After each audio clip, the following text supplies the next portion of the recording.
주시고 40일 동안 있으면서 다시 이 계명을 주시는데, 모세가 깎아 만든 그 두 돌판에 첫 번째와 똑같은 말씀을 주시는 거예요. 그게 오늘 본문 18절부터 26절까지 내용입니다. 20장부터 기록되었던 그 10계명의 내용을 그대로 다 기록하지는 않았지만 27절 보세요. 여호와께서 모세에게 이르시되 너는 이 말들을 기록하라. 내가 이 말들의 뜻대로 너와 이스라엘과 언약을 세웠음이니라 하시니라. 모세가 여호와와 함께 40일 40야를 거기 있으면서 떡도 먹지 아니하였고 물도 마시지 아니하였으며 여호와께서는 언약의 말씀 곧 뭐를? 10개, 그 10계명이에요. 20장에서 하나님이 첫 번째 돌판에 새겨주셨던 그 말씀을 그대로 다시 그 판에 기록하였더라 그랬습니다. 그 내용을 우리가 다 다시 하지는 않겠습니다만은 하나님이 첫 번째 주셨던 그 계명을 두 번째도 그대로 주셨어요. 뭘 의미한다고 그랬죠? 사람이 아무리 돌판을 깨뜨려도 말씀은 사라지지 않아요. 예, 책을 불태워도 말씀은 사라지지 않습니다. 이 책을 불태운다 하니까 생각이 지금 났는데, 제가 아는 목사님이 원래 이분이 큰 회사의 중역이었어요. 중역. 40대. 근데 자기 부인이 얼마나 열심히 예수를 믿는지 이 보통 핍박이 아니에요. 그러니까 이 부인이 늘 교회에서 사는 거예요. 새벽이고 밤이고 늘 교회가 살아요. 그러니까 이 남편이 화가 났어요. 그래가지고 교회 문을 확 열고 들어가가지고 그 사람들이 많은데 예배하고 예배드리고 목사님이 설교하는데 목사님한테 막 삿대질을 하면서 이 새끼야 나와 막 그러고 욕을 하고요. 자기 부인한테는 뭐 별욕을 당했어요. 그리고 막 그냥 끄집어내고 나와 사람들이 보는 앞에 가지고 자기 부인이 갖고 있던 성경책에 나이타를 가지고 그 불을 붙였대잖아요. 그 불이 저 교회 밖에서 탔어요. 그리고 양심이 있는지 교회 안에서는 태우질 않았대요. 근데 그분이 나중에 회개하고 목사님이 됐어요. 얼마 전에 은퇴했어요. 아들도 목사님이에요. 사위도 목사. 딸들은 다 사모. 이렇게 된 거예요. 그러니까 이게 하나님이 하시는 건 몰라요. 그러니까 아무리 사람이 뭐 그 성경을 뭐 비방하고 또 방해하고 성경에 대해서 나는 안 믿겠다고 그 성경에 대해서 거부하고 그래도 그 소용없어요. 하나님의 말씀은 살았고 운동력 있는 걸 믿기를 바랍니다.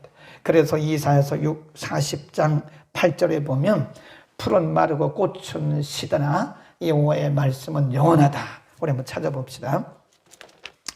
사람들이 하나님의 말씀을 아무리 뭐 찢고 불태우고 별 거부를 해도 말씀은 말씀인 겁니다. 40장 6절 한번 읽겠습니다. 모든 육체는 풀이요. 그러면서요 6절 7절 8절까지 시작. 말하는 자의 소리여 가로되 외치라. 대답하되 내가 무엇이라 외치리까. 가로되 모든 육체는 풀이요 그 모든 아름다움은 들의 꽃 같으니 풀은 마르고 꽃은 시들면 여호와의 기운이 그 후에 불미라. 이 백성은 실로 풀이로다. 풀은 마르고 꽃은 시드나 우리 하나님의 말씀은 뭐라 그래요? 영영이 서리라 그러잖아요.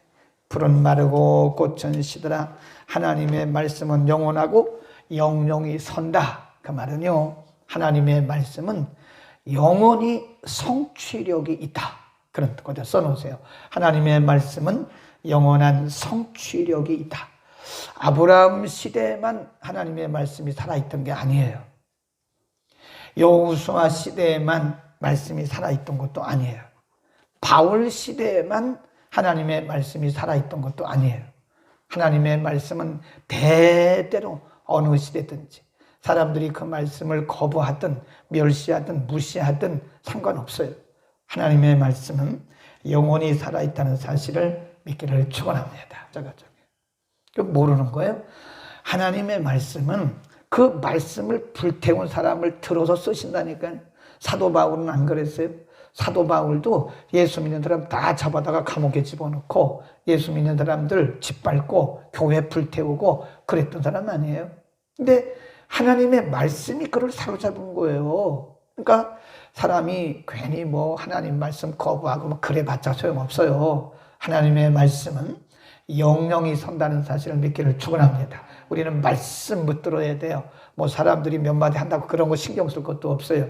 하나님이 영원하신 하나님의 말씀이 능력이 그를 사로잡으면 그가 말씀의 전도자가 될 줄로 믿습니다. 자, 27절, 28절 했고요. 그 다음에 이제 모세가 그 말씀을 40일 동안 있다가 그 말씀을 받고 산에서 내려와요. 29절. 모세가 그 증거의 두 판을 자기 손에 들고 시내산에서 내려오니 그 산에서 내려올 때 모세는 자기가 여호와와 말씀하셨음을 인하여 얼굴 꺼풀에 뭐가 나요? 광채가. 이 피부에 얼굴에 빛이 반짝반짝반짝 나는 거야. 환하게 나는 거야. 광채가 나지만 깨닫지 못하였더라. 30 시작. 아론과 온 이스라엘 자손이 모세를 볼 때에 모세 얼굴 꺼풀에 광채남을 보고 그에게 가까이 하기를 두려워했다. 그래서 모세가 하나님께 나갈 때는 수건을 벗고 백성들에게 갈 때는 수건을 썼어요. 너무 광채가 나니까 백성들이 모세 얼굴을 바라보기를 두려워하는 거예요. 광채가 나, 광채가. 구약시대는 보면요, 구름, 또 소리, 빛 이런 게 다 뭘 의미하냐면 하나님의 임재의 상징입니다. 하나님이 거기 임하셨다는 증거로 구름이 나타났고요. 또 이게 빛이 임하기도 했고요. 또는 소리가, 천둥 소리가 나기도 했어요. 그러니까 지금 모세 얼굴에 광채가, 자기는 몰라요. 자기는 몰랐는데 아론과 백성들이 모세 얼굴에 광채가 너무 나니까 두려운 거예요. 두려워요. 그래서 백성들하고 말할 때는 수건을 쓰고 말했다니까요. 하나님께 들어갈 때는 수건을 벗고 들어가고. 그 하나님이 왜 모세 얼굴에 광채가 나게 하셨는가? 근데 이게요, 모세 본인은 몰랐다고 그래. 그 분명히 그랬잖아요. 자기 얼굴 꺼풀에 광채가 나나 자기는 알지 못하고 다른 사람들은 알더라. 그게 하나님께서 모세 위에 이렇게 증거를 보여주신 거예요. 증거. 여러분, 오늘날도요, 이게 크리스찬들은요, 성령이 충만하면 진짜 광채가 납니다. 광채가 나요. 우리가 은혜 떨어지잖아요. 그럼 벌써 눈빛 보면 안다니까요. 은혜가 떨어지고 말씀이 떨어지면 똑같은 예수 믿는 사람인데도요, 이 눈빛 보면 눈빛이 틀려요. 여러분 모르십니까? 네, 목회, 저는 알아요. 왜냐하면 목회를 뭐 꽤 오래 했고 성도들과 늘 함께 하잖아요. 그래서 이게 벌써 눈빛 보면 이게 은혜가 충만한 사람은 눈빛이 틀려요. 근데 은혜가 떨어지고 성령이 충만하지 않게 되면 똑같은 사람인데도 무서워요. 진짜 무섭습니다. 이게 눈빛이 무섭다니까요. 네. 그리고 성령이 충만한 사람들은요, 진짜로 얼굴에 모세와 같은 그런 빛은 아니지만 뭔가 이렇게 광채가 나요. 모세만 그런 게 아니더라고요. 우리 성경에 보니까요, 스데반도 그래요. 스데반이 목회자입니까? 집사예요, 집사. 오늘날로 말하면 안수 집사입니다. 안수 집사. 왜냐하면 기름 붓고 안수에 있으니까 안수 집사예요. 서울이 집사 아니고. 스데반이 사도행전 6장에 그 유대인들 앞에서 막 돌 던지고 핍박하는 유대인들 앞에서 설교할 때, 그리고 7장에서 거기 유대인들 앞에서 순교를 하거든요. 6장 한번 보자고요. 사도행전 6장 15절에 보면 그때 설교하는 스데반의 모습이, 사도행전 6장 15절 시작. 공회 중에 앉은 사람들이 다 스데반을 주목하여 보니 그 얼굴이 누구와 같다 그래요? 천사의 얼굴과 같다. 모세 얼굴처럼 그렇게 광채가 났다는 거예요. 광채란 말은 없지만 천사와 같단 말은 그 얼굴이 이 세상 사람 얼굴이 아니래. 그렇게 핍박을 받고 욕을 먹는데도, 그 다음에 7장 보세요. 7장의 마지막 설교를 하고 이제 돌에 맞아 순교를 해요. 7장 55절. 7장 55절 사도행전 시작. 스데반이 성령이 충만하여 하늘을 우러러 주목하여 하나님의 영광과 및 예수께서 하나님 우편에 서신 것을 보고 말하되 하늘이 열리고 인자가 하나님 우편에 서신 것을 보노라. 순교하기 직전에 성령이 충만한 얼굴을 하고 있는 거예요. 그러니까 사람들이 이 스데반의 얼굴을 보니까 아까 설교할 때도 얼굴에 빛이 났고요. 그 다음에 지금 돌에 맞아 죽기 전에도 역시 스데반의 얼굴에 성령이 충만해. 그 순간에 하늘문이 열리고 예수님의 모습을 본 거예요. 그러니까 이 순교를 하는 겁니다. 무서우면 순교하겠습니까? 순간적으로 하늘문이 열린 거예요. 아멘. 그러면 저와 여러분에게는 뭐의 광채가 있느냐? 성경에 보면요, 요 편을 딱 한 번 해요. 복음의 광채. 복음의 광채. 이 복음에는요, 빛이 나요. 복음은 생명이고 능력이기 때문에 이 복음을 입으면 복음의 광채가 우리에게 임하는 거예요. 성경에 딱 한 번 복음의 광채라는 표현이 있어요. 한번 찾아보겠습니다. 고린도후서 4장으로 갑니다. 그래서 사탄이 복음의 광채를 가리우는 겁니다. 고린도후서 4장 7절, 자 6절입니다. 4장 6절, 6절 시작. 어두운 데서 빛이 비추리라 하시던 그 하나님께서 예수 그리스도의 얼굴에 있는 하나님의 영광을 아는 빛을 우리 마음에 비추셨느니라. 7절. 우리가 이 보배를 가졌으니 이는 능력이 심히 큰 것이 하나님께 있고 우리에게 있지 아니하니라. 그 다음에 4절도 있습니다. 시작. 그중에 이 세상 신이 믿지 아니하는 자들의 마음을 혼미케 하여 그리스도의 영광의 복음의 광채가 비추지 못하게 함이니 그리스도는 하나님의 형상이라. 누가? 이 세상 신이, 사단이 그리스도의 복음의 광채가 이 세상 사람들 마음에 비추지 못하게 한다. 복음의 광채가 우리가 예수님을 영접하잖아요. 그리고 우리가 예수님의 복음을 받잖아요. 그러면 복음의 광채를 입은 거예요. 그러니까 어떻게 보면 지금 모세 얼굴에 광채가 난 것처럼 모세 얼굴에 하나님의 임재에 들어갔다 나왔잖아요. 40일 동안 하나님과 함께 있었죠. 그러니까 자기도 모르는 가운데 하나님의 임재가 그에게 임한 거예요. 그러니까 그 얼굴에 빛이 난 거예요.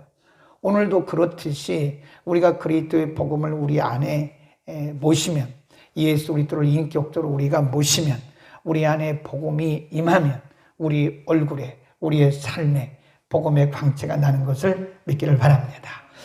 그래서 우리를 이 세상에 뭐라 그랬냐면 이 복음을 드러내기 위한 향기다. 복음의 향기. 말로만 복음의 향기가 아니에요. 우리의 삶을 통해서 복음의 향기가 드러나야 되는데 우리가 뭔가 이렇게 우리의 인상을 통해서도 복음의 향기가 드러나요. 예수 믿는 사람의 얼굴이 울그락불그락 하면 누가 우리를 보고 예수 믿겠습니까? 그래서 안 믿는 사람들이 사람의 인상, 이미지에 대해서 얘기를 하면서 사람이 나이 40이 넘으면 자기 얼굴에 책임을 져야 된다 그랬어요. 여러분 그 얼굴이란, 아까 모세 얼굴의 광채가 얼굴 꺼풀에 그랬잖아요.